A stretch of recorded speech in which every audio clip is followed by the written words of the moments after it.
About 2 weeks ago, went on his show called The War Room, which is hosted by the station Infowars, which is owned by Alex Jones, the godfather of disinformation. And what he said in response to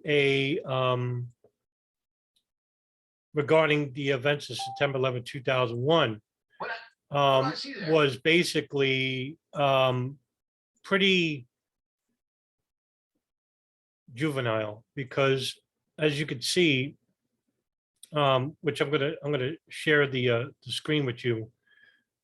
He's asking a question that was answered in 2001 on the day itself, but because he doesn't believe in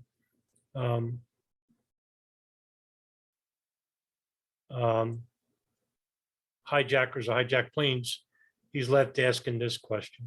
What do I see there? What do I see on the screen here, guys?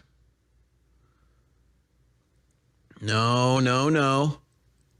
What do we see on the screen here, guys? Come on, how does everybody miss this? You're overthinking it. No. There it is. It's plane wreckage. It's plane debris. So let me just fill you in. He's showing a plane crash that happened, I don't know, last year, I think. We came up in the news again about this guy. He was suicidal. He hijacked a plane, never flew a plane before, and he actually flew the plane in the sky and he actually crashed. I forgot where it was or who the guy was and everything. He worked as an airline employee or something, baggage handler or something. But he hijacked the plane. He took it, by himself. There was nobody in it but him. He radioed in air traffic control, and he crashed intentionally. But it wasn't going 500 miles an hour. It was going like 200 something, something like that, or three. I don't know. I forgot. But he crashed into the side of the field there. Now, here's why Owen Shroyer is having a hard time. At a plane crash site. There it is. Okay. Let me see the. Wait. Let me see that. There it is. There's the plane debris. That's it. That's it right there. At a plane crash site, there's plane debris. I see it. I see it now. Why am I making a big fuss over this? Have you figured it out yet, folks? Where was the plane debris in Pennsylvania on September 11, 2001? There was none. Where was the plane debris on September 11, 2001 in the Pentagon? Imagine 20 years, 21 years now have passed. He's still asking these questions. I mean, Owen Shroyer well knows that there is plane debris. You could Google it. Just Google Pentagon plane debris. It's there. But somehow it doesn't fit the narrative. Now, Infowars is infamously known for purporting really fringe conspiracy theories. When I'm talking about irrational conspiracy theories. And they've been doing this since the 90s. And this is the reason why I have a personal loathing for Alex Jones and Infowars. And anybody who watches Infowars, I'm hoping this video gets to you. I'm not going to make fun of you. I consider you a victim of these people. And, I'm going to show you that there was plane debris at the Pentagon and Shanksville. There was. Now, the difference is that those planes were commercial planes loaded with 78,000 pounds of fuels. That means they were going from the East Coast to the West Coast. It's the reason why the hijackers took these planes, was because they wanted the planes to become the weapon. And how could they become the weapon? By being fully loaded like a bomb. And they were going at a high rate of speed, but they weren't going like that for the whole duration. Now, there are fringe conspiracy theorists who think that when the plane was going 560 miles an hour, it broke up in the air. They weren't going 560 miles an hour for the whole duration. They went to that speed as soon as they got near the target.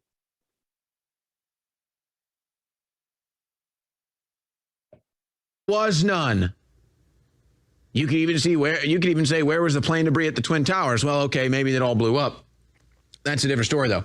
How would plane debris blow up? I mean, they found the engine on Church Street. I forgot the other side street that was found as well. Plane crash, plane debris. Yeah. Planes going 563 miles an hour or 500 miles an hour, fully loaded with kerosene. It's not the first time in history that we've seen this. And I've repeated ad nauseum, so has my co-researcher, DJ Thumber Detonator.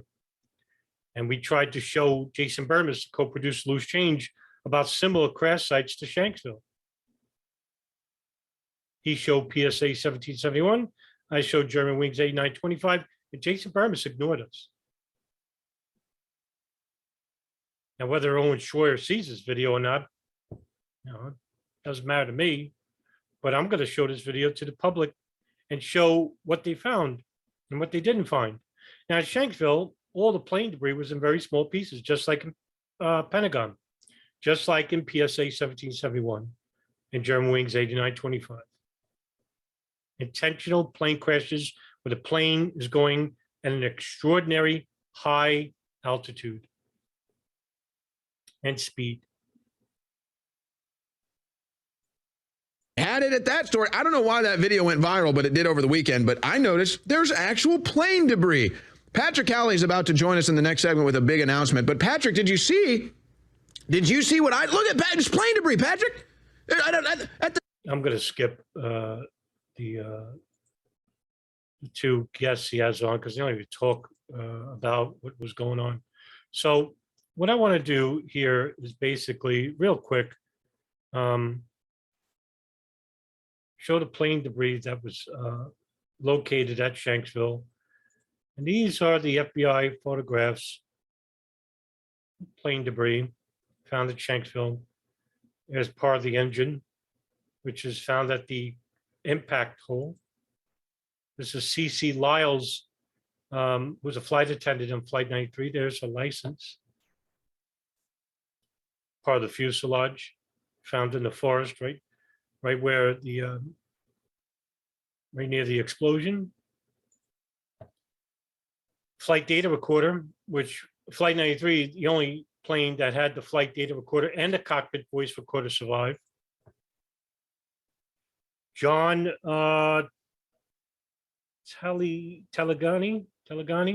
license plate. I'm sorry, Florida license. More plane debris here, small pieces. Are the windows of Flight 93. So, I mean, that's on the internet. I mean, I don't understand why I know why, because it doesn't fit the narrative that he's trying to purport. Now with Flight 77, we have, plane debris that was found. But I would rather have the people tell you for themselves what happened at the Pentagon. American Airlines 757, and it came in and hit the heliport. As it was coming in, and I watched it come right in. And so what kind of plane was it? American Airlines. It came streaking down and hit. Right there, dude, right where that smoke's coming out. I was in my car. Yeah, a big-ass plane landed into the Pentagon. Off to the left-hand side was a commercial plane that came in and was coming too fast and too low.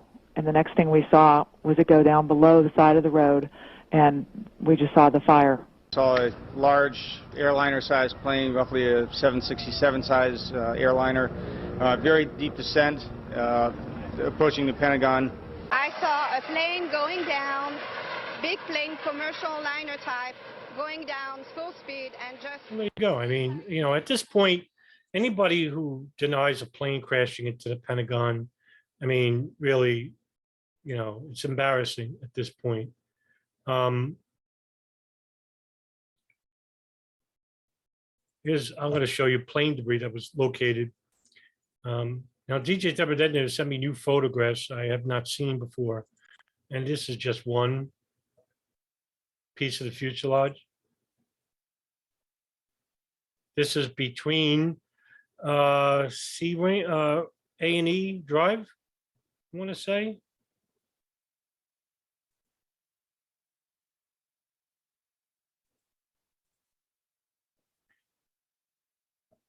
AA, American Airlines. I mean, yeah, look, at this point, it's really embarrassing because,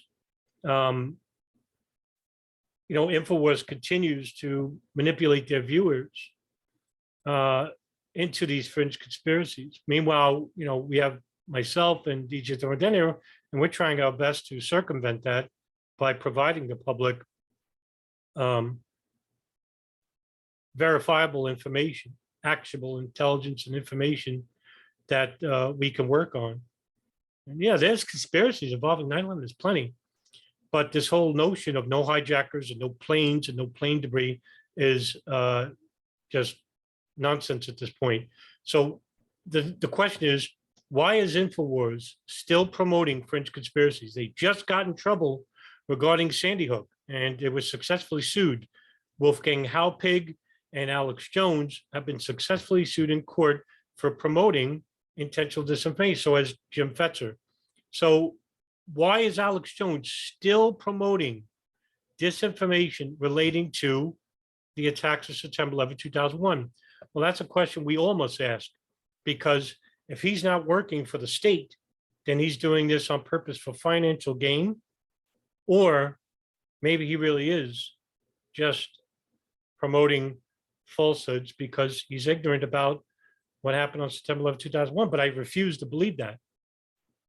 I refuse to believe that. So either, because he has such a huge audience, he would be an asset to the State Department, to the intelligence services, by promoting these fringe conspiracies, which absolve the intelligence apparatuses, such as, for example, if Owen Shroyer is saying that, oh, there was no plane debris at Shanksville and Pentagon, that means a plane didn't crash there. That means these planes weren't hijacked. Well, that would mean the intelligence services who are following these hijackers, even assisting them from being investigated by the FBI. I'm talking about the CIA, the NSA, the Israelis, and Saudi intelligence. Well, that means all those agencies are not involved with monitoring and assisting these hijackers because there are no hijackers. And all these operations like Alex Station and Able Danger don't exist because they were monitoring the Al-Qaeda operatives inside the country and outside the country. So look what they did. They basically absolved all those agencies from having any foreknowledge or malfeasance even from the attacks of September of 2001. And whether they know that or not is the question, because I can accept that Owen Shroyer's ignorant, but I don't believe it, because the simple fact that all he had to do was Google Pentagon plane debris right there. If he had questions about, well, wait a minute, where's plane debris, he would actually look it up and see that there's plenty of videos of eyewitness testimonies of seeing the plane crash there and the plane debris.